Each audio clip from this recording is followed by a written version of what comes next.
I've seen a trend going around Facebook recently to list 10 of your unpopular opinions. So I'm going to give my 10 unpopular movie opinions.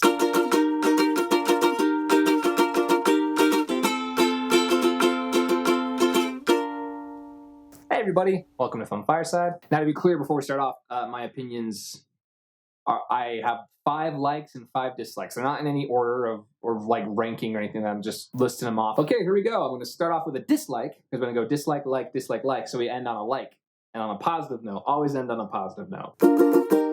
Okay, this is going to start off with a big one, like really unpopular. I don't like The Shining. How dare you? Someone really needs to teach Shelley Duvall how to hold a bat. Has it ever occurred to you? Has it? Shelley Duvall gets a lot of hate for this film. Some of it unjustified, some of it kind of justified. One of the most famous trivia you hear about The Shining is that Stanley Kubrick was just ruthless in the way he treated Shelley Duvall. And I wonder if that's kind of why her performance reflected that. The very first time I watched it, I'm not going to lie, I was laughing and I didn't think I was supposed to be just because of how she was like running in around the hotel. Like, made me cringe a little bit. However, I recognize that The Shining is a classic. I mean, you know, I can't deny that, and I can't deny the fact that other people like it. I don't like it that much. Not my favorite. The Muppets are so damn good. I don't care what anyone says. Muppet films are such good quality. Most of them. Not everyone's like perfect, but I mean, like Muppet Christmas Carol, forget about it. Muppet Treasure Island, top notch. 2011 the Muppet movie with Amy Adams and Jason Segel. Amy Adams and Jason Segel, amongst other celebrities. Just the original Muppet movie, all the way back from like the 50s era. I think that's when it takes place. Maybe it's the 70s. I'm stupid. It's not. 1979, the very first Muppet movie. The 50s, what's wrong with me? What am I, a millennial? I even go as far as the ABC series that was only 1 season long, that didn't work, that was kind of like mockumentary Muppets. I liked that a lot. I enjoyed it. I was very entertained by it. I didn't get to see it until it came on Disney Plus, but I enjoyed it. I thought it was fun. I love the Muppets. I love me some Muppets. Yeah! There's another big one as far as my dislikes go. Now here's the thing.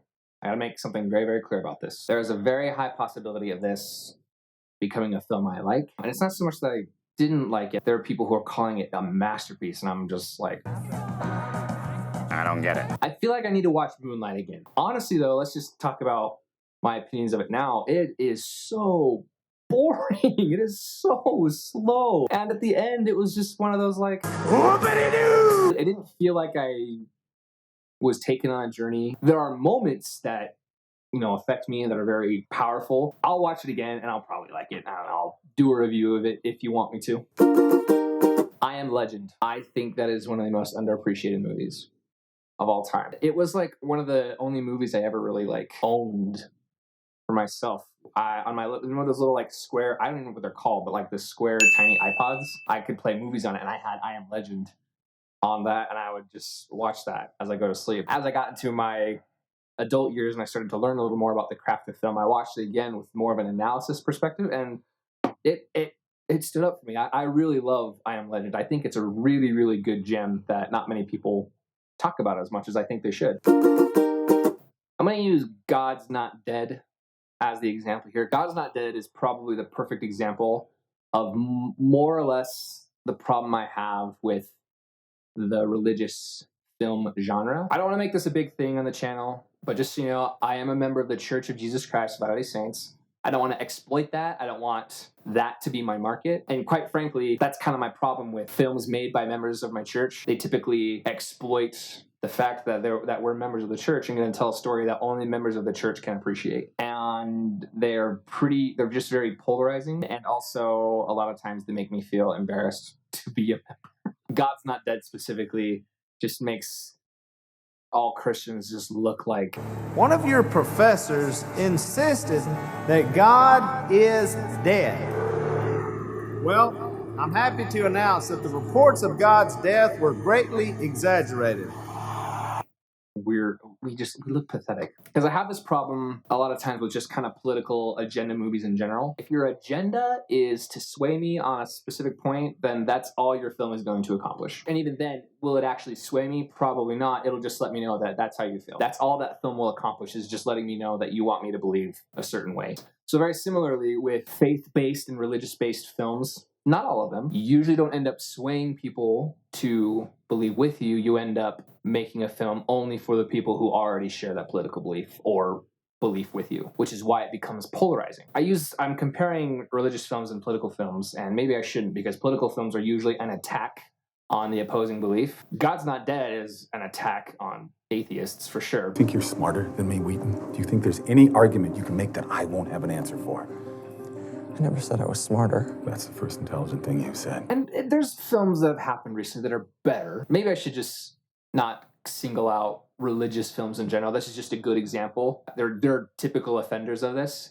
I really don't like films with only an agenda and no other desires to make a good craft of art, just an agenda. I don't like films like that. And it's an unpopular opinion for me, who is a member of the church, to dislike films made by members of the church, but here we are. Here's a really good unpopular opinion. I liked The Last Jedi. I loved it. I had such a good experience in the film. I walked out of that film being like, dang, that was really good. I didn't know, I didn't really look into who's directing it. It wasn't until after that I was like, Rian Johnson directed that? Oh my gosh, that's amazing. And then the internet told me I was wrong. That wasn't nice. Yeah, I have a very unpopular opinion with just the Star Wars franchise in general. I'll just say this, because I can really rant and rave on the Star Wars universe. Be wary of the Star Wars fans who talk about the films like Comic Book Guy from The Simpsons. The worst movie ever! And not only talk about it, but like critique the film like Comic Book Guy does from The Simpsons. But Aquaman, you cannot marry a woman without gills.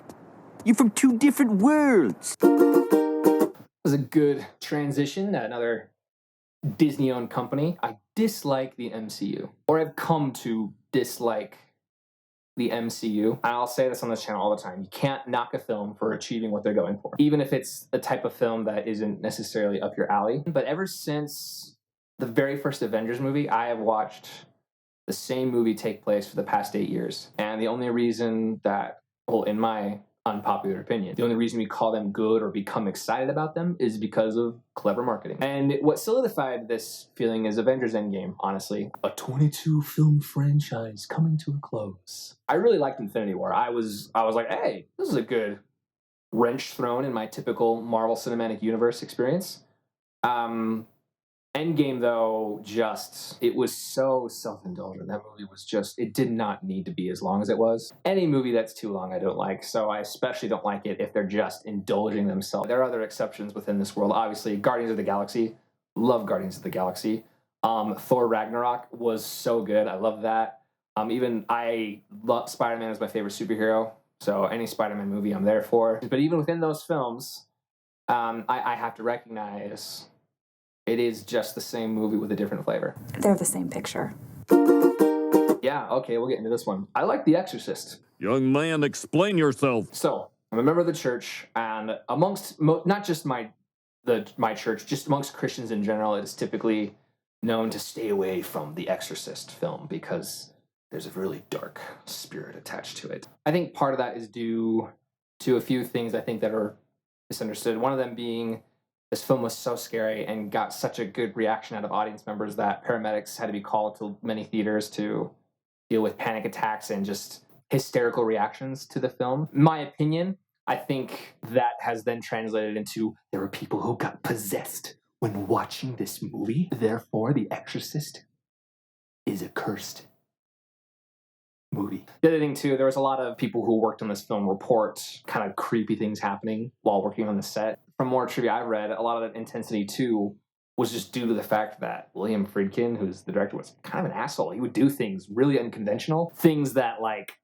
SAG would not allow today. He would slap actors before scenes without telling them, just slap them across the face as hard as he could so that way they could get a genuine reaction out of them. Whoa, not cool, bro. So I think there's a lot of misinformation about the whole, it's possessed, this movie is possessed. Now, granted, and I I recognize this. This movie is not for the faint of heart. I can't say I recommend this movie. However, and this is where like the really unpopular opinion comes in, this film teaches more about faith than any of the other Christian films I was talking about earlier. There. I said it. The Exorcist isn't for everybody. I understand that. The Exorcist isn't for everybody. There are some just hard scenes to watch. But regardless of all that, this trial, the conflict, that level of conflict, and the need for faith that comes from some of our main characters, that to me, there's a lot of beauty in that. There is a lot of beauty in gaining faith from really hard things in life. Again, it's a really good film. It's hard for me to be like, yeah, just go watch it. Yeah, just go check it out. Because look it up first. Do your homework. Do your research. If you're comfortable watching it, let me know how you think about it. I dislike Joker. Kind of. My score of this film, I gave it an 8 out of 10.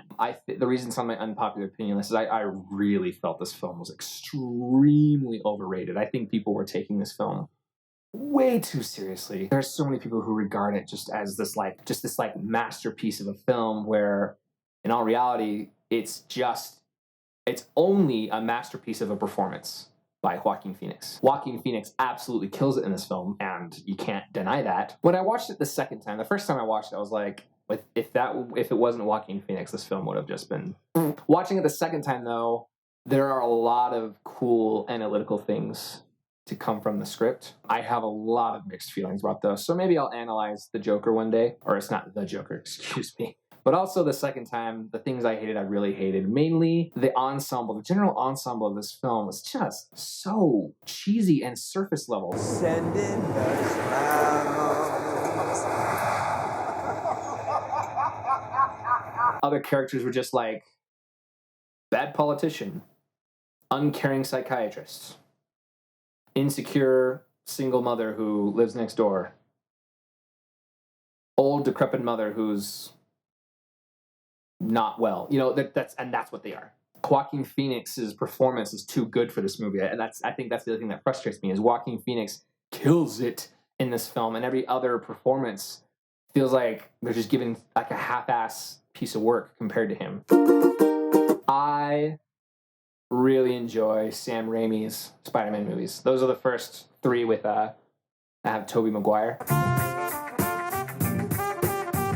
Here's why. There would be no other strong superhero genre had there not been Sam Raimi Spider-Man films. This changed the game. This created a brand new genre of film. The superhero movie. It's its own genre now. Thank you, Sam Raimi Spider-Man films. Now, there really isn't a Spider-Man movie, video game, or anything that I've disliked. But very specifically, I think Sam Raimi Spider-Man should be held in a very high respect. That's it. That's my list. You mad? I am. I'm fired up. My opinions are so controversial and so different from yours, it just makes me sick. Let me know what your thoughts are. Do you agree with any of my unpopular opinions? Love to hear about it. Comments below about that. Thank you so much for voting, letting your voice be heard in my poll on Instagram. I am just going to make a top 10 list of 2019. Stay tuned for that, coming soon. Thank you so much for watching. Comment, like, subscribe. Bye-bye.